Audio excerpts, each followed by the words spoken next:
Hey, this is Anthony Effinger. I'm back here at Distant Voices, and I'm talking with Aanen Trelstad. He owns two laundromats here in town, one in Gresham and one in Beaverton, and he's got a really interesting perspective on the COVID-19 pandemic and quarantine, largely because there is a quarter shortage in the world right now. Aanen, thanks for joining us. Yeah, thanks for having me. So tell us about the quarter shortage. Yeah, so it's actually just a coin shortage in general. There's sort of there's debate about whether or not it's a distribution problem or a circulation problem. I think it's probably a little bit of both. You have kind of several factors all coming together at the same time. You have the Treasury, the mints are not producing a ton of quarters, basically because of COVID. They laid a bunch of people off. I think they kind of closed down their operation there a little bit for a while. It sounds like my intel is that they're back up and running, but so that, and then also you have a lot of businesses that are typically cash type of businesses that are either closed altogether or they're just taking card only. And so there's not a lot of change coming back into the system. I also have other factors at play. For example, a lot of the people who use a laundromat, a lot of my customers are, live in apartments that may or may not have its own laundry facility that is also coin operated.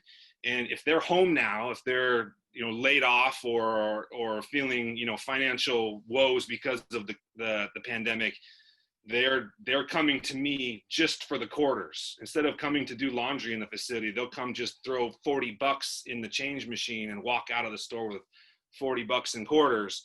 Which to do the laundry at their own apartment. Right, to go do the laundry at their apartment. Whereas before they may have had a huge pile that would take them all day Sunday. They can bring it to me and do it in 2 hours. It will take them 8 hours to do it all day Sunday, but they have all the time in the world now, right? So they're just doing that at home, but they still need quarters, don't have it from their daily activities. And so they just come to me just for the quarter supply. So I'm losing anywhere from $600 to $800 in quarters a week. Now that's not money I've lost. I haven't lost $600 to $800. My quarter capacity has dropped by that amount, which makes it, tough to keep up. So where are you getting quarters then? So for the beginning, starting in about February and March, my bank was able to get me anywhere from $500 to $1,000 a week, where I would just, cash out and they would just give me these $500 boxes, which are really heavy, of quarters, which then I would just backfill into the change machine. My bank is they got cut off. They're happy to give them to me, but they couldn't get them either. And so I've really been branching out, man. Everybody I know, it's crazy. My sister-in-law's been amazing. Michelle, if you're watching this, thank you so much for hitting the neighborhood up. But I got all my buddies who, it's amazing how many people have a pickle jar who they've been, keeping, coins over the last 20 years and just over in the corner of the living room, right? Well, I'm hitting all them up, and I have a change sorter. So I'll just take my change sorter over there and filter out all the quarters and pay them cash and take their $185 in quarters and put them back in the store. So what's the most quarters you've gotten from one person? So my cousin Brooke has it's not a pickle jar. It's like an old school 7-Up. It's probably about 3 feet tall. It looks like it's like a 7-Up can, but it's huge. And she's just tired of her kids pulling on her shirt and blah, blah, blah. So she has her kids go, filter it out. I didn't actually get to count hers. She had her kids do it. That was a good little project for them. But she's only halfway through her jar. She gave me $500 in quarters, so 2,000 quarters. And she still has another half of the jar to go. How has the laundromat business been during this pandemic?